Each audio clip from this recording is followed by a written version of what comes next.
আসসালামু আলাইকুম, তৌফিক হোসেন স্বাগত জানাচ্ছি এনটিভি রাতের খবরে। ক্রাউন সিমেন্ট শিরোনাম দেখছিলেন, এবার বলছি পুরো খবর। এখন জন্ম সনদ দিয়ে খোলো বিকাশ স্টুডেন্ট অ্যাকাউন্ট। নিজের বিকাশ নিজে কর।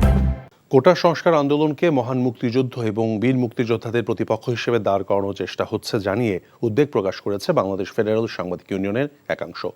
আজ এক বিবৃতিতে এই উদ্বেগ জানায় সংগঠনটি। কোটা পদ্ধতি যৌক্তিক সংস্কার প্রয়োজন উল্লেখ করে বিএফইউজি আন্দোলনকারীদের রাজাকারের সমর্থনে স্লোগান দেওয়ার তীব্র নিন্দা এবং প্রতিবাদ জানিয়েছে। শিক্ষার্থীদেরকে দাবিগুলোকে দৃঢ় আইনি ভিত্তির উপর প্রতিষ্ঠিত করার আহ্বান জানিয়েছে এই সংগঠনটি। অন্যদিকে সোমবার আরেক বিবৃতিতে সম্মিলিত সাংস্কৃতিক জোট বলেছে, কোটা আন্দোলনকারীদের মিছিলে আমরা সবাই রাজাকার বলে দেয়া স্লোগান গ্রহণযোগ্য নয়। বিভ্রান্ত না হয়ে শিক্ষার্থীদের মুক্তিযুদ্ধের চেতনা অক্ষুণ্ণ রাখার আহ্বান জানায় এই সংগঠনটি। আরেক বিবৃতিতে ওই স্লোগানের তীব্র নিন্দা জানিয়ে ঢাকা ইউনিভার্সিটি অ্যালামনাই অ্যাসোসিয়েশন বলেছে, এর মাধ্যমে স্বাধীনতার চেতনাকে আঘাত করা হয়েছে। এছাড়া নিজেদের রাজাকার ঘোষণা করে দেয়া স্লোগান মুক্তিযুদ্ধের শহীদদের আত্মদানের প্রতি অবমাননা বলেও বিবৃতিতে জানিয়েছে এডিটর্স গিল্ড বাংলাদেশ। আন্দোলনকারী শিক্ষার্থীরা ইতিহাস জানে না বলেই নিজেদের রাজাকার বলতে দ্বিধা করছে না, বিষয়টা খুবই লজ্জাজনক বলে জানিয়েছেন প্রধানমন্ত্রী শেখ হাসিনা। সকালে তেজগাঁয়ে প্রধানমন্ত্রীর কার্যালয়ে বার্ষিক কর্মসম্পাদন চুক্তি এবং শুদ্ধাচার পুরস্কার প্রদান অনুষ্ঠানে তিনি কথা বলেছেন। দুর্নীতির বিরুদ্ধে সরকারের নীতি জিরো টলারেন্স উল্লেখ করে প্রধানমন্ত্রী আরও বলেছেন, দুর্নীতি করে কয়েকজন, বদনাম হয় সবার, এটা হতে দেয়া হবে না। রিপোর্ট করছেন ফাহাদ মাহমুদ।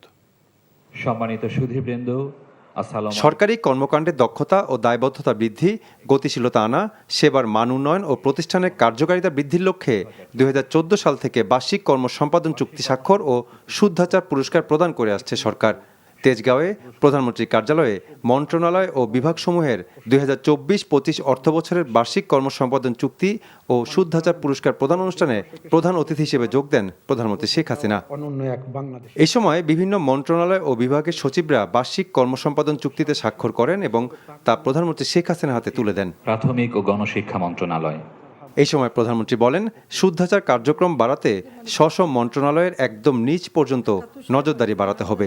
দুর্নীতির বিরুদ্ধে জিরো টলারেন্স উল্লেখ করে শেখ হাসিনা বলেন, দুর্নীতি করে খুব কম লোক, বদনাম হয় সবার, এটা হতে দেওয়া যাবে না। যেখানে কোনো অনিয়ম দেখা দেবে আপনারা যথাযথ ব্যবস্থা নেবেন। অনেক সময় এখন আমরা দুর্নীতি জিরো টলারেন্স ঘোষণা করেছি। দুর্নীতি ধরতে গেলে আমাদের সরকারের উপর দায় চাপিয়ে দেওয়া হয়। আমি এটা বিশ্বাস করি না। দুর্নীতি খুব কম লোকই করে, কিন্তু তার বদনামটা হয় খুব বেশি। এই কারণেই যাতে যারাই দুর্নীতির সাথে জড়িত থাকবে তাদের ভিতরে যথাযথ ব্যবস্থা নেওয়া হবে। সরকারি কি বদনাম হবে না হবে সেটা আমি কেয়ার করি না। নিজেকে জনগণের সেবক হিসেবে চিন্তা করতে হবে জানিয়ে সরকার প্রধান বলেন, যার উপর যে দায়িত্ব দেওয়া হয়েছে সেগুলো সঠিকভাবে পালন করছে কিনা সেদিকে বিশেষ নজর রাখতে হবে। আমি প্রধানমন্ত্রী না, আমি জাতির জনকের কন্যা, আমি দেশের সেবক, বাংলাদেশের মানুষের সেবক। এই সেবক হিসেবেই আমি নিজেকে চিনি, জানি এবং কাজ করি। স্ব মন্ত্রণালয়ের একেবারে নিচের দিক পর্যন্ত আপনাদের নজরদারি বাড়াতে হবে। আমাদের উপর দিকটা খুব ভালো আছে, নিচের দিকে কিছু সমস্যা হয়, কাজে সেগুলি যাতে না হয় সবার মাঝে সেই চেতনাটা গড়ে তুলতে হবে। কোটার বিষয়ে আন্দোলনকারী শিক্ষার্থীরা ইতিহাস জানে না বলেই নিজেদের রাজাকার বলতে দ্বিধাবোধ করছে না বলে উল্লেখ করেন শেখ হাসিনা। আমার খুব দুঃখ লাগে কালকে যখন শুনি রোকেয়া হলে ছাত্রীরাও বলে তারা রাজাকার। তারা কি জানে 71 সালে 25শে মার্চ কী ঘটেছিল? সেখানে 300 মেয়েকে হত্যা করেছিল, 40 জন মেয়েকে রেপ করেছিল এবং এদের ধরে নিয়ে পাকিস্তানি ক্যাম্পে নিয়ে গিয়েছিল। এসব অত্যাচার রাস্তায় রাস্তায় লাশ পড়ে থাকে, এরা দেখেনি, তাই নিজেদের রাজাকার বলতে তাদের লজ্জা হয় না। এবারের বন্যা দীর্ঘস্থায়ী হবার আশঙ্কার কথা জানিয়ে সংশ্লিষ্টদের আগে থেকে পরিকল্পনা গ্রহণের আহ্বান জানান প্রধানমন্ত্রী। Fahad Mahmud, NTV news, Dhaka. Quota সংস্কার আন্দোলন সরকার বিরোধী আন্দোলন উল্লেখ করে আওয়ামী লীগ সাধারণ সম্পাদক ওবায়দুল কাদের বলেছেন, মধ্যরাতে বিশ্ববিদ্যালয়ের শিক্ষার্থীদের দেয়া স্বাধীনতা বিরোধী স্লোগান সেটাই প্রমাণ করে। এই আন্দোলনের নেপথ্যে বিএনপি জামাত রয়েছে বলেও অভিযোগ করেন তিনি। আন্দোলনের নামে জনদুর্ভোগ সৃষ্টি করলে সরকার আর মেনে নেবে না বলেও হুঁশিয়ারি দিয়েছেন ক্ষমতাসীন দলটির সাধারণ সম্পাদক। নাজিবুর রহমানের রিপোর্ট। রাজধানীর ধানমন্ডিতে আওয়ামী লীগ সভাপতির রাজনৈতিক কার্যালয়ে সোমবার দলের সিনিয়র নেতাদের সাথে গুরুত্বপূর্ণ বৈঠক শেষে গণমাধ্যমের মুখোমুখি হন দলের সাধারণ সম্পাদক ওবায়দুল কাদের। এ সময় কোটা সংস্কার আন্দোলনকারীদের কড়া সমালোচনা করেন তিনি। of the highest order. মধ্যরাতে ঢাকা বিশ্ববিদ্যালয় এলাকায় মুক্তিযুদ্ধ বিরোধী স্লোগান বাংলাদেশের অস্তিত্বে আঘাত করেছে বলেও মন্তব্য করেন ওবায়দুল কাদের। তিনি বলেন, বিরোধী দলগুলোর সহায়তা নিয়ে সরকার বিরোধী আন্দোলন করছে শিক্ষার্থীরা। কোটা আন্দোলন নিয়ে প্রধানমন্ত্রীর বক্তব্য যথার্থ বলেও মন্তব্য করেন ওবায়দুল কাদের। এতদিন আমরা যে আশঙ্কা ব্যক্ত করেছি কোটা সংস্কার আন্দোলনের নামে তারা আসলে সরকার বিরোধী আন্দোলনই করতে যাচ্ছে। আমরা মনে করি ছাত্রদের কোটা সংস্কারের আন্দোলনকে চিহ্নিত রাজনৈতিক অপশক্তি সরকার বিরোধী আন্দোলনে পরিণত করতে চায়। আন্দোলনকারীদের কর্মকাণ্ড চরম ধৃষ্টতা উল্লেখ করে আওয়ামী লীগ সাধারণ সম্পাদক বলেন, উচ্চ আদালতে বিচারাধীন বিষয়ে কোনো সিদ্ধান্ত দেবে না সরকার। দেশের সর্বোচ্চ আদালতের সিদ্ধান্ত ব্যতিরেকে অন্য কোনো উপায় কিংবা বল প্রয়োগের মাধ্যমে এ বিষয়ে কোনো সিদ্ধান্ত গ্রহণের সুযোগ নেই। আন্দোলনের নামে জনজীবনে কোনো প্রকার দুর্ভোগ আমরা মেনে নেব না। মুক্তিযুদ্ধের বিরোধী শক্তিদের দমন করতে সহযোগী সংগঠনের নেতাকর্মীরা প্রস্তুত রয়েছে বলেও জানান ওবায়দুল কাদের। Najibur Rahman, NTV news, Dhaka. শিক্ষার্থীদের আন্দোলন এখন কোটা বিরোধী নয়, সরকার ও রাষ্ট্রবিরোধী বলে মন্তব্য করেছেন পররাষ্ট্রমন্ত্রী ডক্টর হাসান মাহমুদ। সকালে পররাষ্ট্র মন্ত্রণালয়ে তার সাথে সৌদি আরবের রাষ্ট্রদূত ইসা বিন ইউসুফ আল দুহেলানের সঙ্গে সৌজন্য সাক্ষাৎ শেষে সাংবাদিকদের প্রশ্নের জবাবে একথা জানান পররাষ্ট্রমন্ত্রী। দেশকে কোনোভাবে অস্থিতিশীল করতে দেওয়া হবে না বলেও জানান তিনি। কোমলমতি শিক্ষার্থীদের ব্যবহার করে অনেকেই সুবিধা নিতে চাইছে, কিন্তু সরকার তা হতে দেবে না বলে জানিয়েছেন তিনি।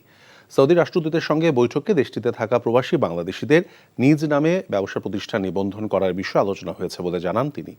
এছাড়া জনশক্তি রফতানি ক্ষেত্রে হয়রানি দূর করা এবং ভুয়া কাগজপত্রের মাধ্যমে কর্মী পাঠানো বন্ধে টাস্কফোর্স গঠনের বিষয়ে আলোচনা হয়েছে বলে জানান ডক্টর হাসান মাহমুদ।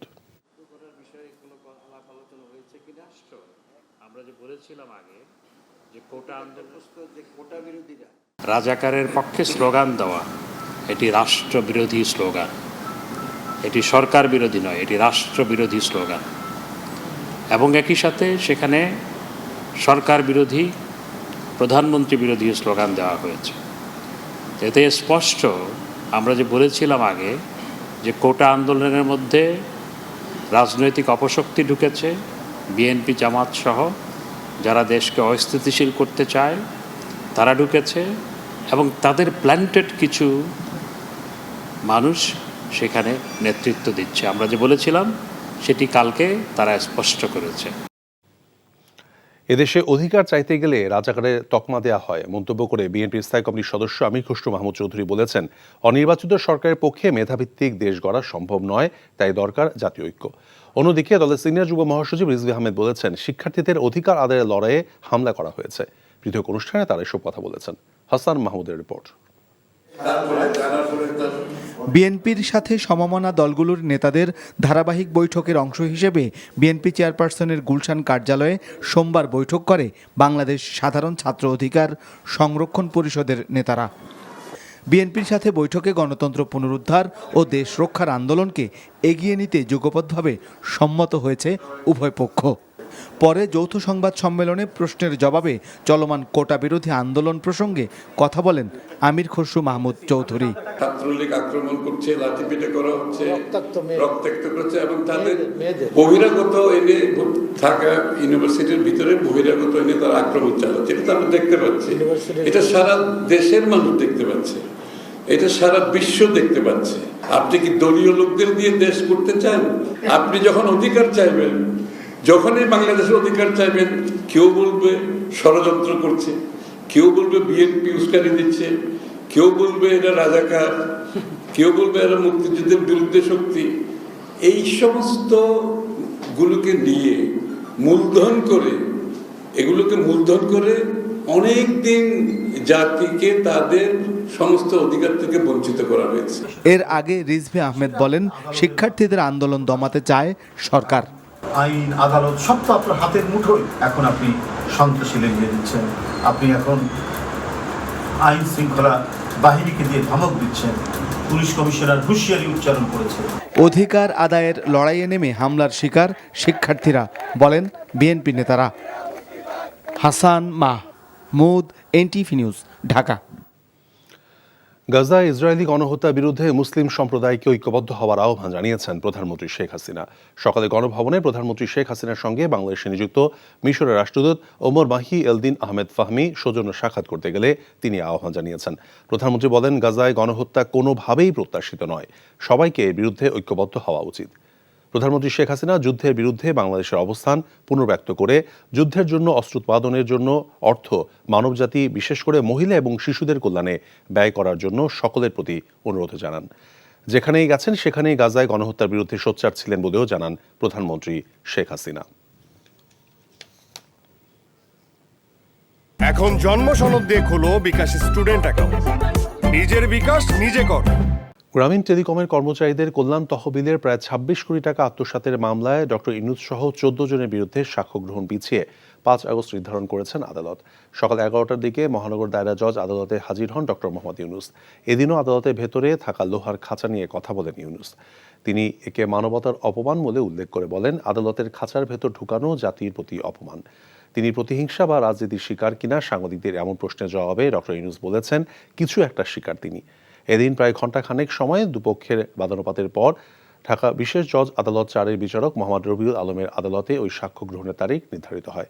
আজ সাক্ষ্য গ্রহণের তারিখ থাকলেও এর আগে ডক্টর ইউনূস সাক্ষ্য গ্রহণের তারিখ পেছানোর আবেদনের প্রেক্ষিতে শুনানির দিন পেছায় আদালত। এর আগে গত ১২ জুন ডক্টর ইউনূস সহ ১৪ জনের বিরুদ্ধে চার্জ গঠন করে আনুষ্ঠানিক বিচার শুরুর আদেশ দেন বিচারক। কোটা সংস্কারের দাবিতে আন্দোলনরত শিক্ষার্থীদের নিয়ে সরকারের বক্তব্যকে দুঃখজনক বলে মন্তব্য করেছেন গণ অধিকার পরিষদের একাংশ। বিজয়নগরে দলের কার্যালয়ের সংবাদ সম্মেলনে দাবি জানান গণ অধিকার পরিষদের সাধারণ সম্পাদক ও ২০১৮ সালের কোটা সংস্কার আন্দোলনের নেতা রাশেদ খান। অবিলম্বে শিক্ষার্থীদের দাবি মেনে নেওয়ারও আহ্বান জানান তিনি। ভয়ভীতি দেখিয়ে শিক্ষার্থীদের যৌক্তিক আন্দোলন দমন করা যাবে না বলেও মন্তব্য করেন রাশেদ।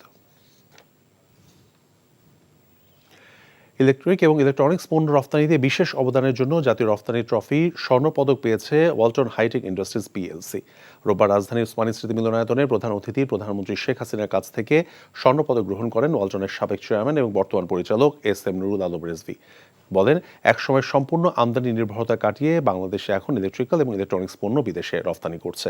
নিঃসন্দেহে এটা অত্যন্ত গর্বের। ওয়ালটনকে স্বর্ণপদক প্রদান করে সরকারের সংশ্লিষ্ট কর্তৃপক্ষকে ধন্যবাদ জানান তিনি।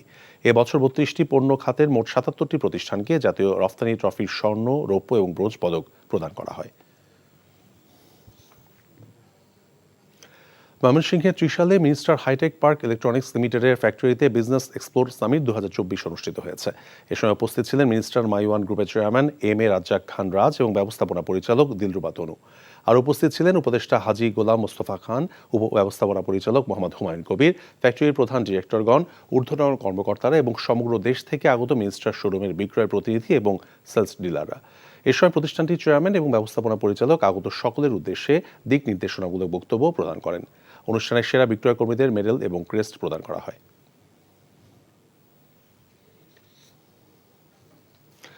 মায়ের গর্ভকালীন স্বাস্থ্যসেবা, পুষ্টি, শিশুদের যত্ন, নিরাপত্তা নিশ্চিতে প্যারেন্টিং অ্যাপ টগ্গুমগুর সঙ্গে একসঙ্গে কাজ করতে চুক্তিবদ্ধ হয়েছে ডেটল। রাজধানী গুলশানের রেকেট বেঙ্কিজার বাংলাদেশ পিএলসির অফিসে এই চুক্তি স্বাক্ষরিত হয়। এই অংশীদারিত্বের আওতায় দুটি প্রতিষ্ঠান নিজেদের দক্ষতা এবং আর্থিক সহায়তার মাধ্যমে নতুন বাবা মায়েদের প্রয়োজনীয় স্বাস্থ্য বিষয়ে তথ্য, উপকরণ এবং পণ্য সরবরাহ করবে। চুক্তি অনুষ্ঠানে উপস্থিত ছিলেন রেকেট বেঙ্কিজারের ব্যবস্থাপনা পরিচালক Bishal Gupta, Salauddin Ahmed, senior marketing manager and head of partnership Ziauddin সহ প্রতিষ্ঠানটির কর্মকর্তারা।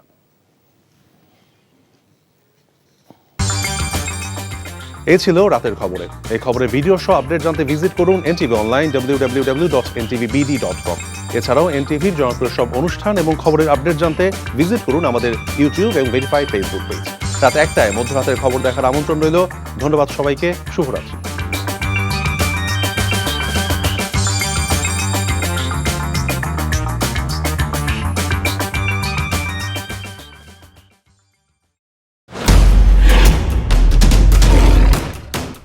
মাসুদ চেয়ারম্যান সাথে কি হয় জানোস না? এমন মায়ের মারুম কুত্তার মতো খালি সাইড পারবি। তুই যদি আমার বউ আস তুই হবি রাজরানী আর আমার বউ টুনি বিবি তোর বান্দি। আমার সংসারটা কেন ভাঙতেছ ময়না? নিজের জামাই আটকা রাখতে পারেন না? কেমন বউ আপনি? কেলেঙ্কারির আর কি বাকি আছে? বদনাম তো চললেই লাগছে। আপনার প্রথম বউ কি আত্মহত্যা করছিল নাকি আপনি মারছেন?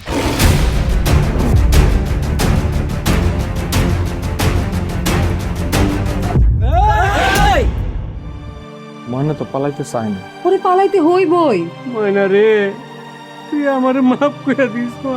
আমারে খাওয়ানোর মধ্যে বিষ মাখায় মেরা ফলাইতে চাচ্ছে। মাইরা একেবারে আম গাছের লগে ঝুলাই দিবেন যেমনি আপনার বড় বড় মাইরা ঝুলাইছিলেন।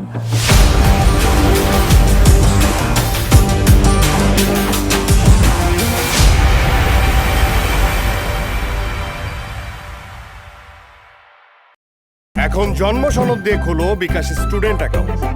নিজের বিকাশ নিজে কর।